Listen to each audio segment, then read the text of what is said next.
And the thing is, peace is not a destination. Peace is a lifestyle. So the definition of exponential living is a lifestyle of pursuing peace, choosing clarity, and living courageously. And so that first step is what you just said. First, you have to acknowledge that peace is possible. Right. Because most of us believe it's not possible. Because they go, but all the craziness in the world, my kids are crazy, my spouse is crazy, life is crazy, I can't make no money, I got too much money. But we have to understand is peace is not external. It's a calming decision we make internally. And so the first thing we have to do is now acknowledge peace is possible.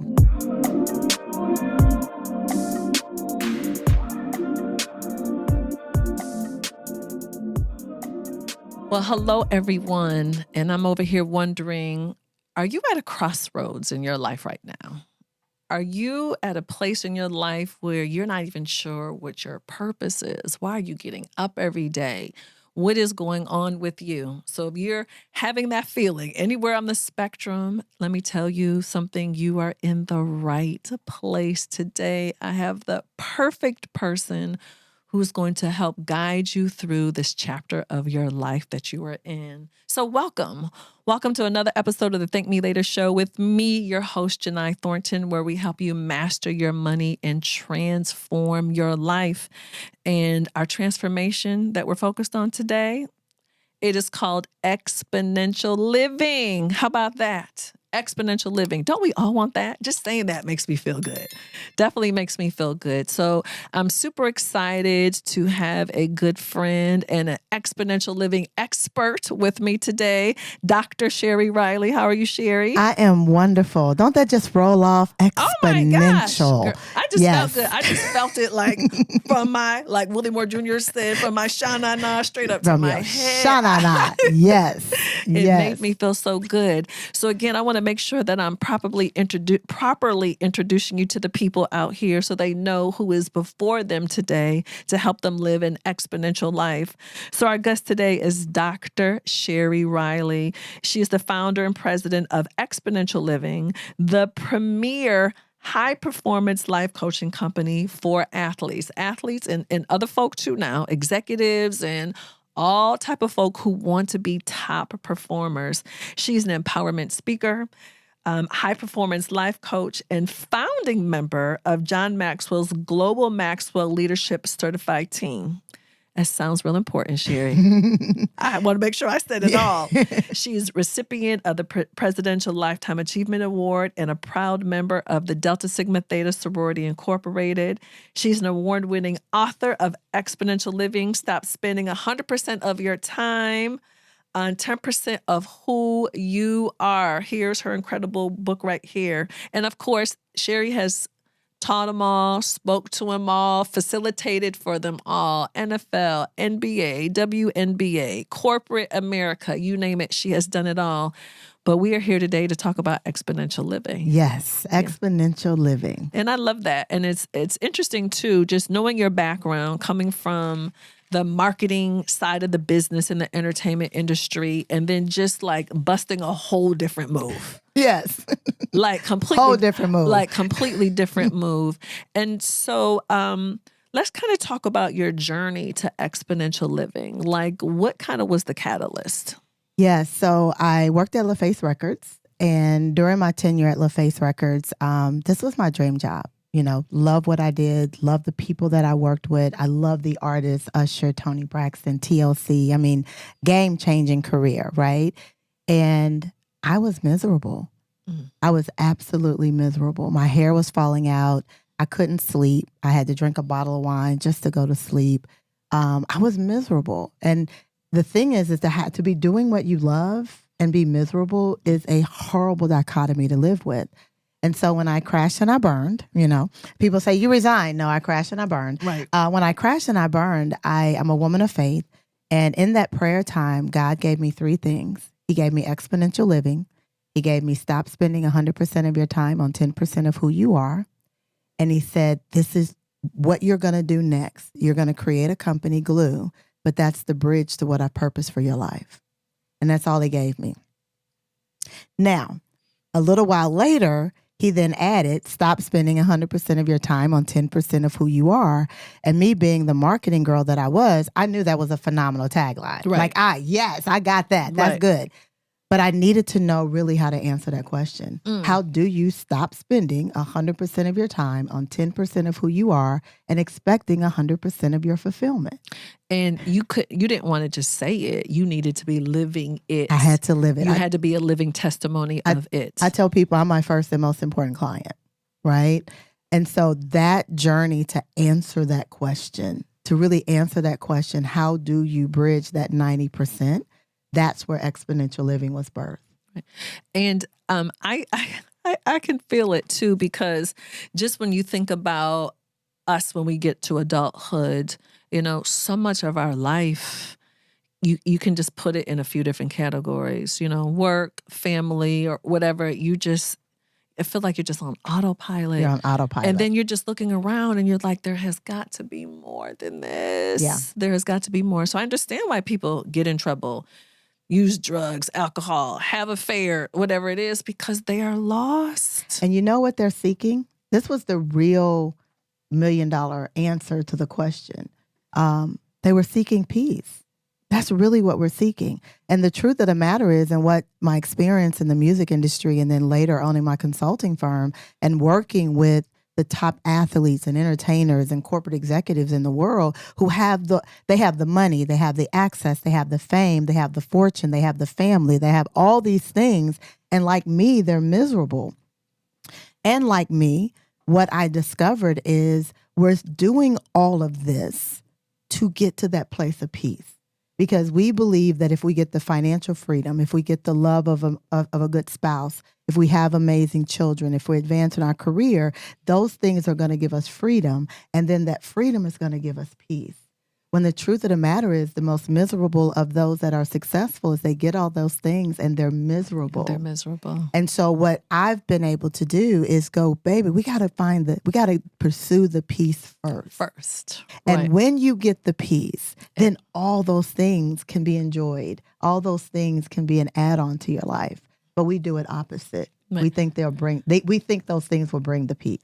And so for someone who's listening to you, Sheri, and they're like, Lord, I want the peace. Please sign me up for the peace. And they understand it, but have no idea where to start. Yeah. So what is step one? Because you're right. Most of us are in pursuit of all these things that you're talking about. And most of them are good things, Yes, too. absolutely. They're good I love things. all those things. Right. Right. But once you finally acknowledge, though, that those things aren't going to get you there, how do you start the reprogramming of what's kind of typical and normal? Yes. And this is a shameless, truthful plug. That's the reason I wrote the book, because that is the question. And in that, the very first principle, there's 9 principles in the book that really walk you through the journey of peace. And the thing is, peace is not a destination. Peace is a lifestyle. So the definition of exponential living is a lifestyle of pursuing peace, choosing clarity, and living courageously. And so that first step is what you just said. First, you have to acknowledge that peace is possible. Right. Because most of us believe it's not possible. Because they go, but all the craziness in the world, my kids are crazy, my spouse is crazy, life is crazy, I can't make no money, I got too much money. But we have to understand is peace is not external. It's a calming decision we make internally.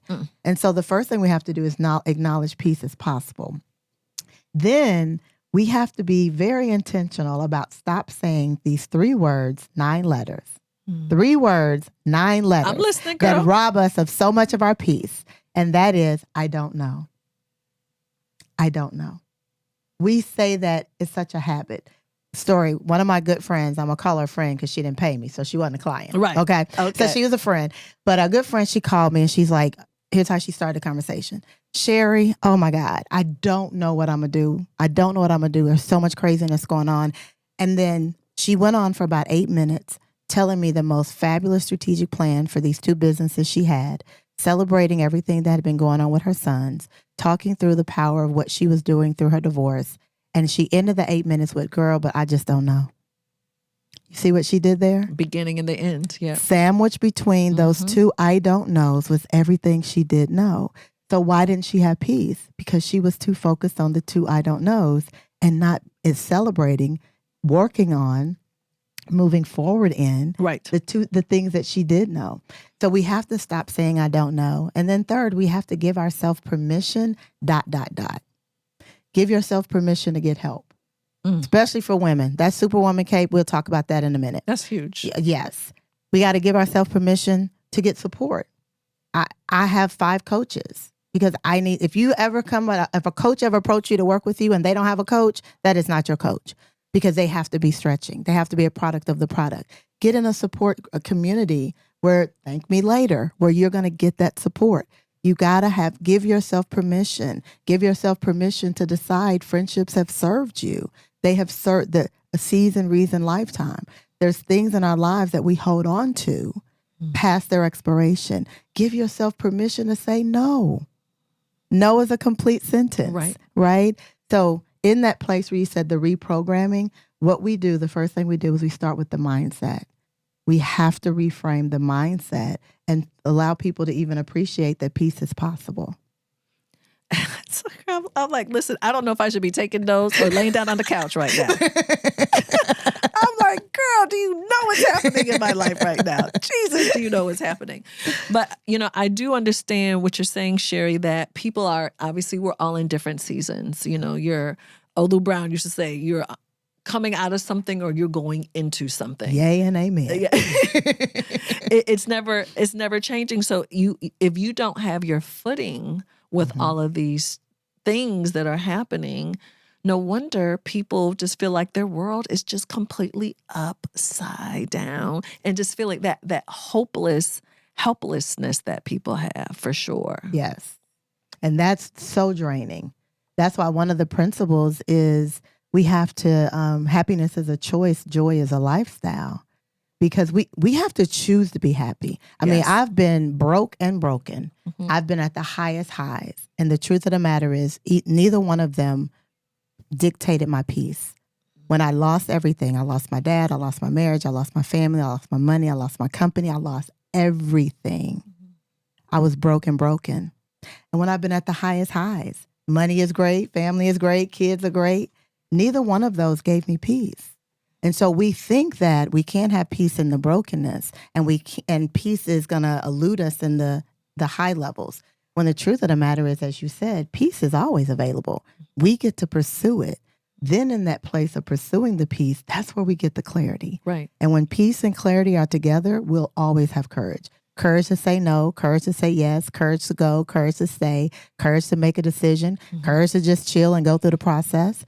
But we got to get the peace, which gives us the clarity, and the peace and the clarity gives us the courage. Yeah.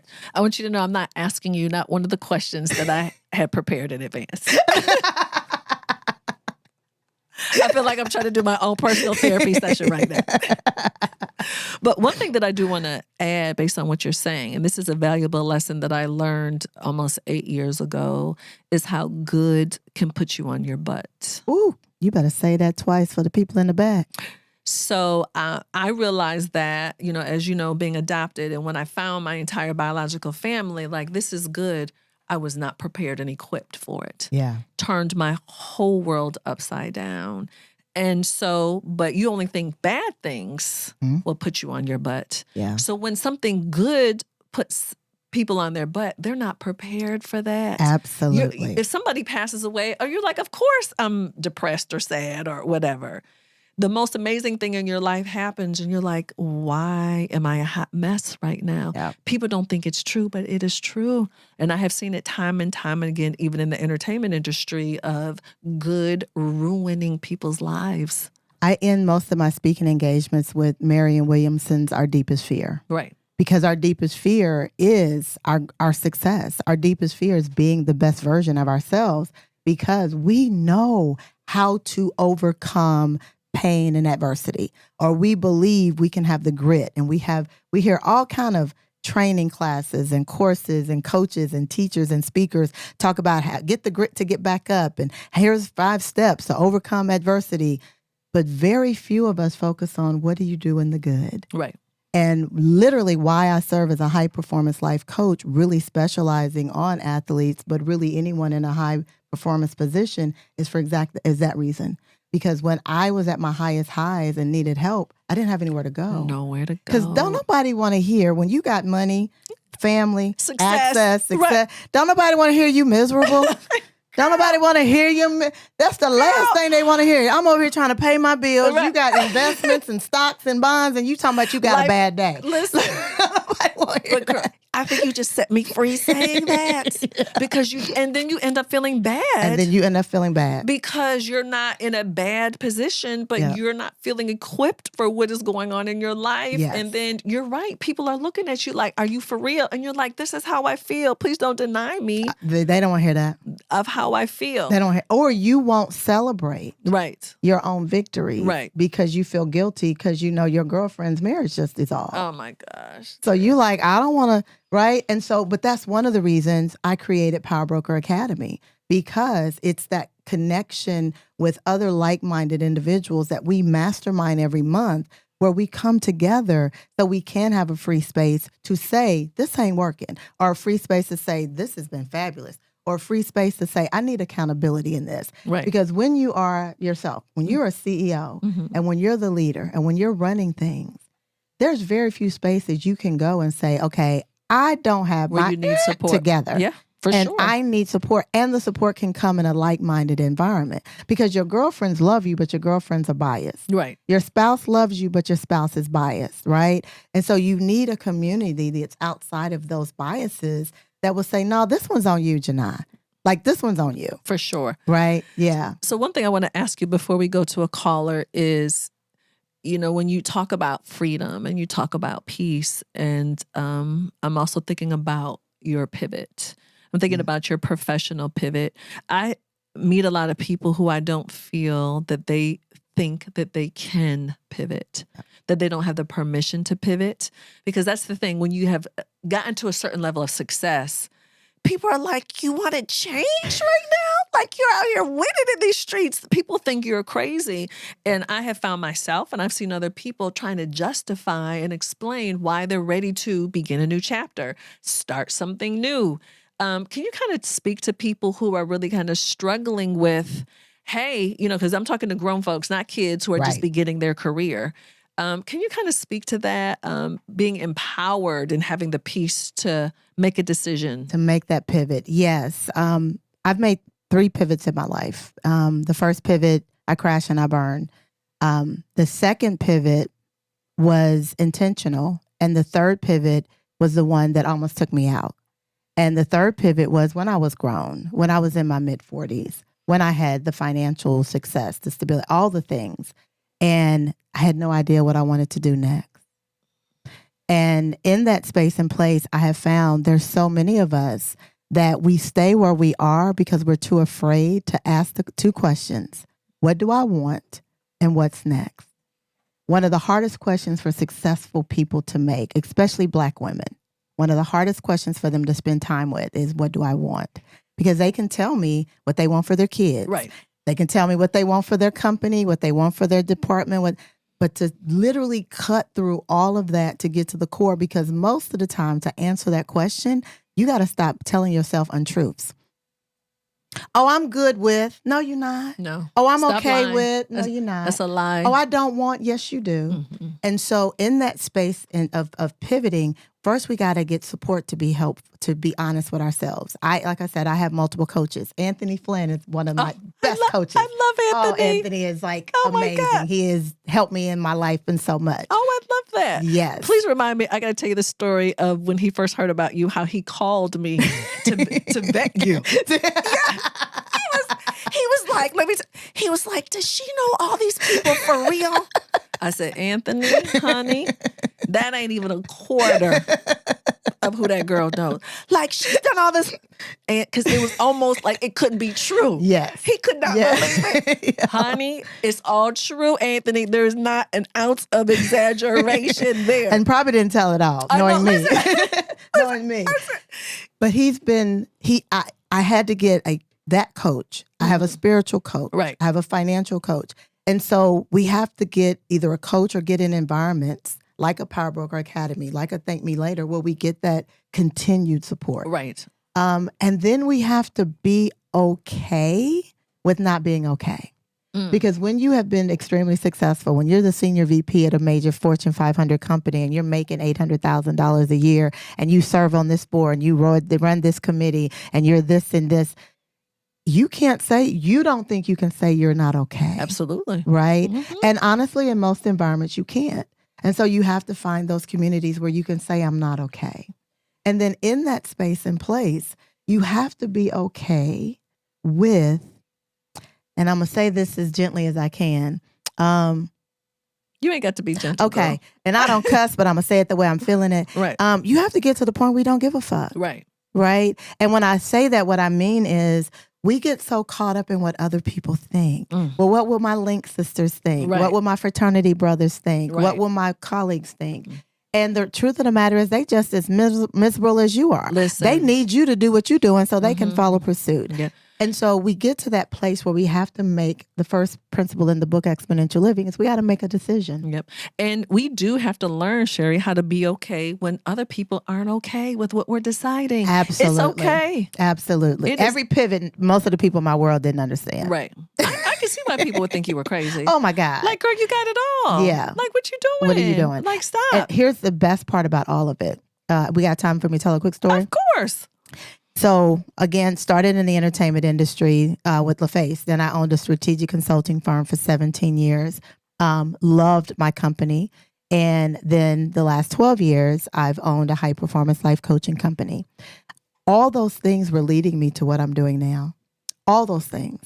When I first resigned from LaFace, one of my dear friends, Derek Warfield and Lisa Warfield, I was sitting at the end of my bed and I was literally having this conversation with Lisa. We talked for about an hour and a half and I didn't know at the time, but I was really coaching her. It's my girlfriend. I'm just talking. And I remember when I hung up the phone and I said, God, if you would make me a multimillionaire, I would do this for you every day for free. I'll never forget that. Fast forward 30 some years, I literally do what I sit there on that bed at the end of that bed and was doing. I didn't know I was coaching. Right. I didn't know how to get... You didn't know the name for it. I didn't even know at 45 when my life fell apart, when I closed my business, I didn't even know a John Maxwell, a personal development, life coaching coach. I knew nothing about this world. Right. Remember, I came from the music industry. Right. I knew nothing about this world. And so the truth of the matter is everything I've been doing led me to this. And where I am now is the most rewarding place of my life. I was sitting with UCLA women's basketball team last week, #1 team in the country right now. We are going, I'm saying it prophetically, we're going to win the championship. Come on now. And I was sitting there going, oh my God, I can't believe my marriage is great. My daughters are great. My business is great. My finances are great. Like everything in my life is absolutely the way I would love it to be. Now, are there other challenges? Absolutely. Of course. But here's the whole point in all of that. I went through hell to get here. Most of us won't go through hell to get to heaven. Jay-Z and Beyonce say, I went to hell with heaven on my side. Right. We won't make the decisions that are tough right. to get to the glory on the other side. And that's what holds so many of us back. Ooh, I feel like we need to pause right there and let that marinate, girl. I know a lot of people are like, dang, I got to do that. And you're saying yes. Yes. Get coaches, get support, get in community. Right. And get connected so Right. that you can get where you genuinely, because we deserve, and here's the other thing. Most of us don't feel like that we have earned the right to be happy. To deserve it. We don't all the deserve time. it. We don't know our value. Especially culturally, I think that's kind of typical for us. Yeah. Trying to fly under the radar, struggle hard. So when things aren't that way, I think sometimes Black people are like, what is happening right now? Yeah. Is it okay for me to be here?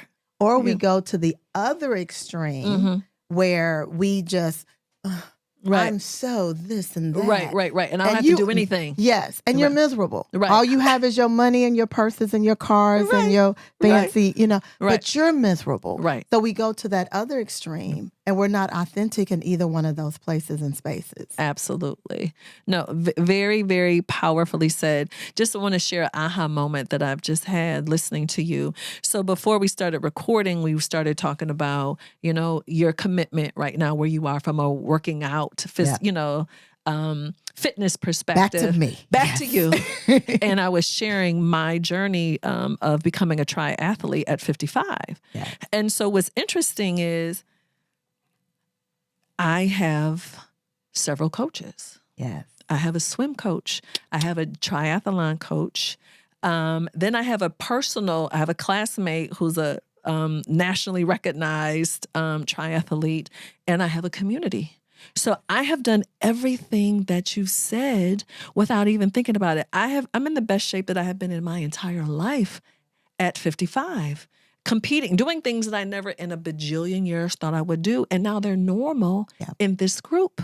And it wasn't one coach. I have put together a team of people to support me for being where I am right now. Not even, I didn't intentionally, I think, set out to do it that way, but that's how it's happened and why I'm doing so good. I have the support. I have the support to win. But we won't do that in our personal growth.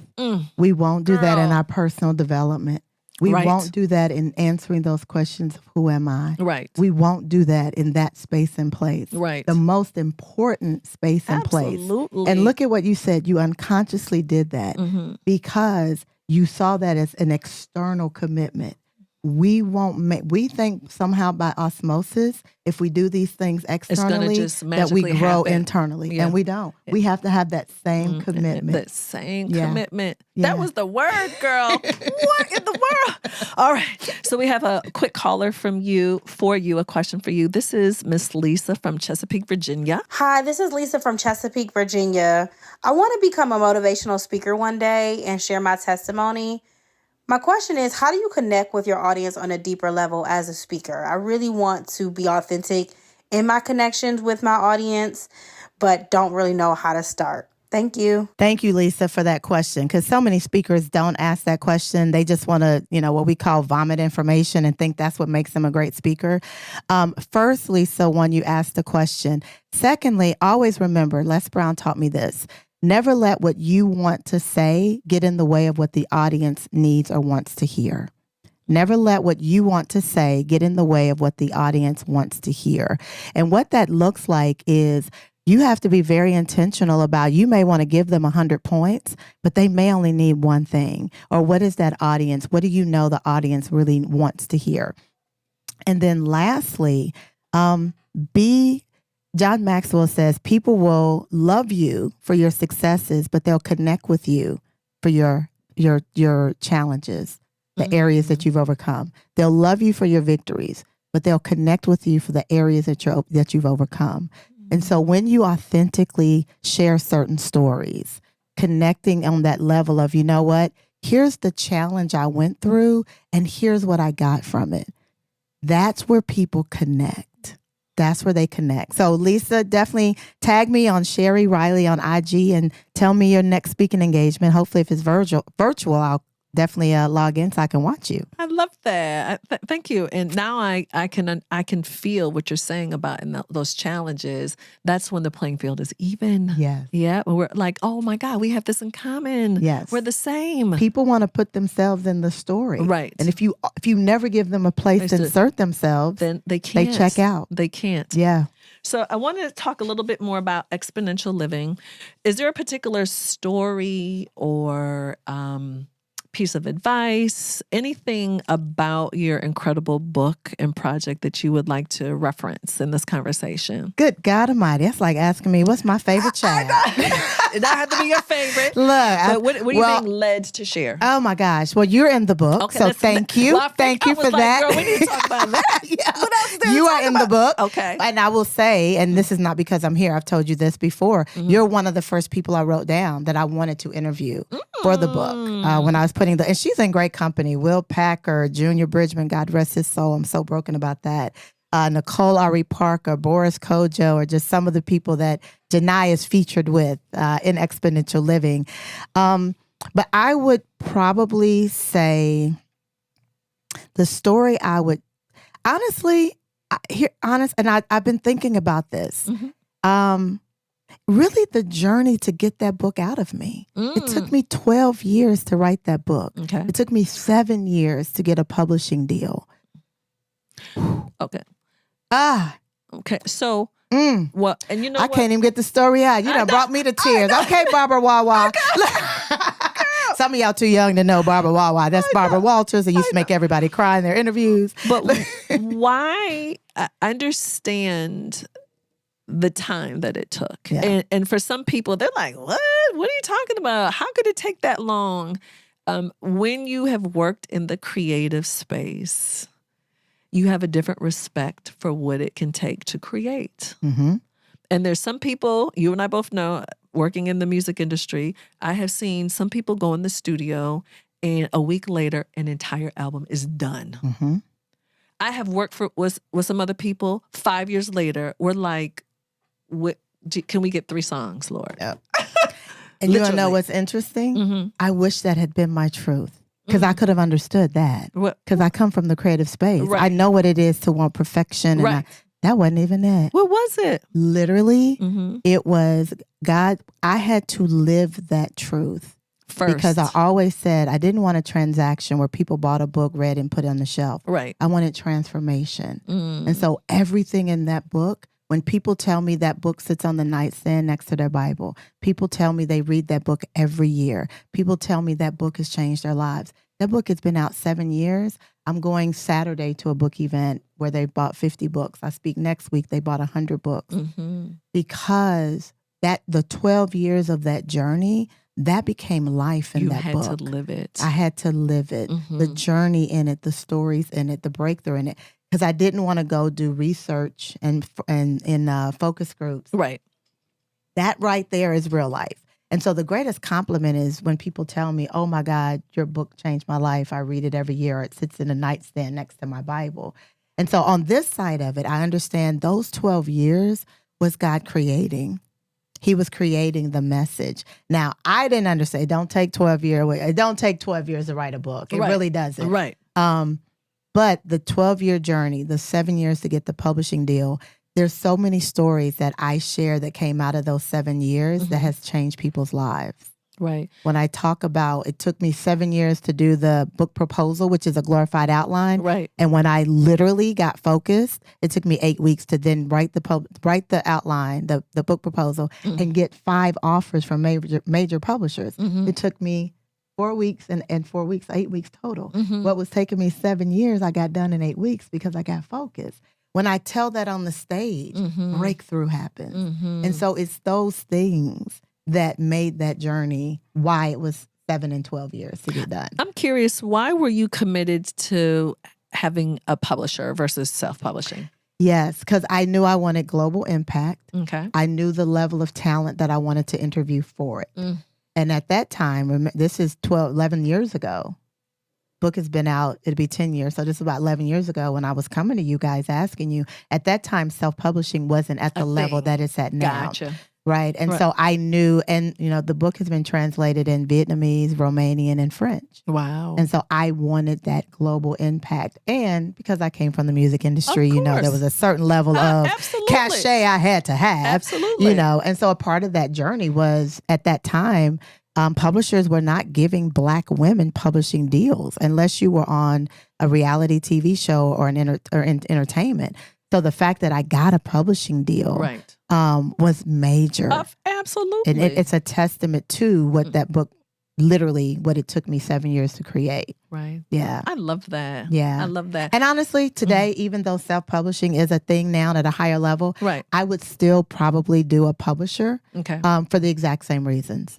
Okay. Even though now, because there's still a global reach and there's still a certain cachet added to the book versus when you self-publish. But financially, the journey is about the same. It's about the same. Okay. Yeah, it does. It sounds exactly like the entertainment industry. Yeah.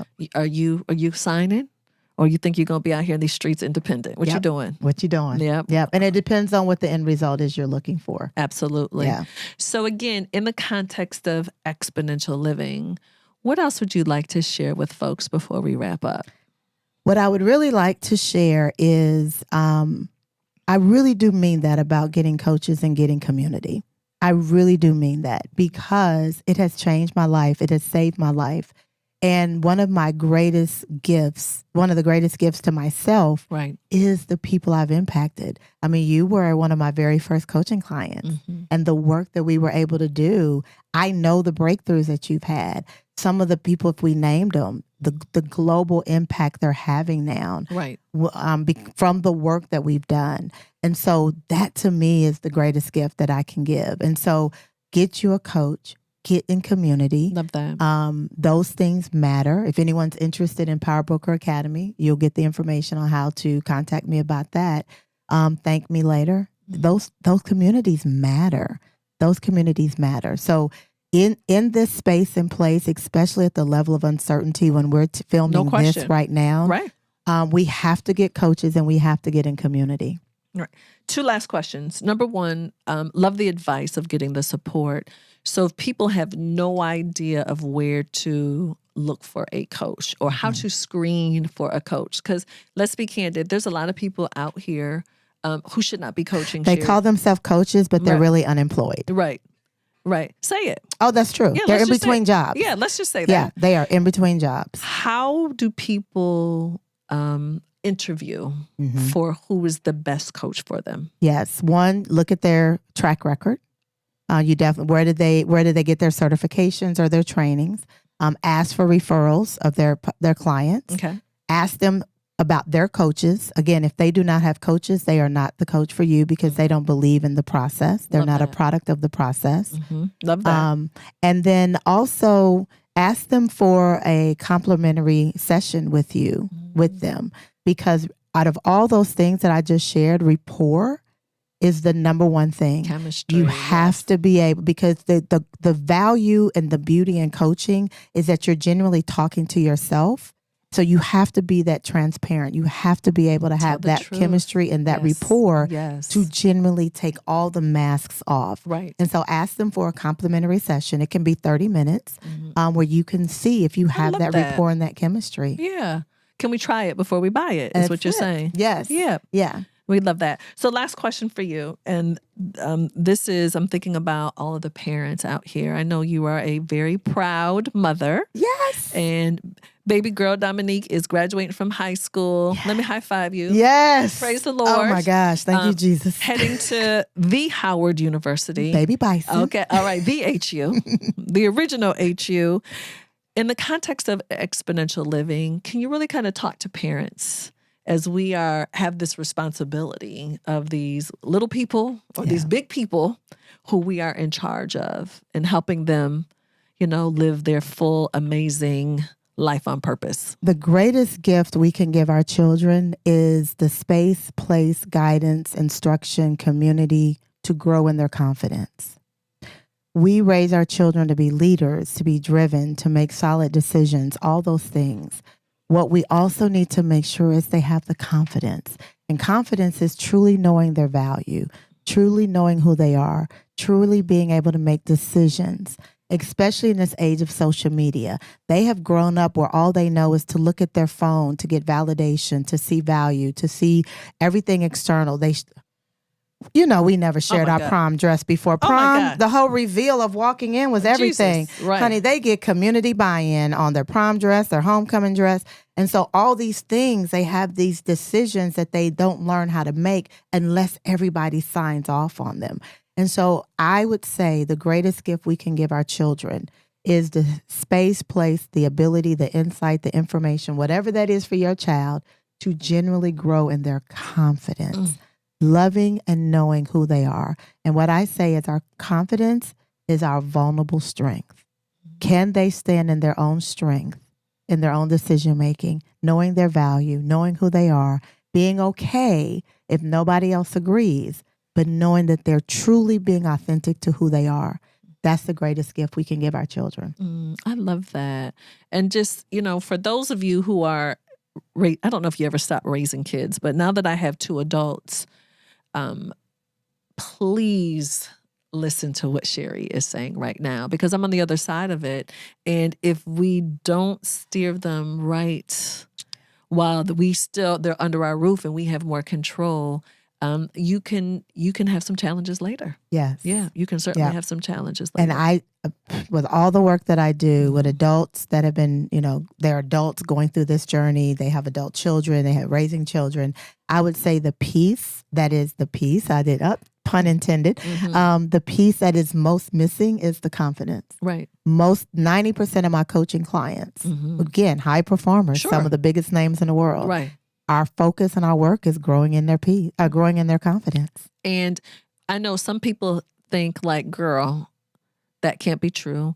But like you, working with famous, high-performing people, confidence is always a challenge. Yes.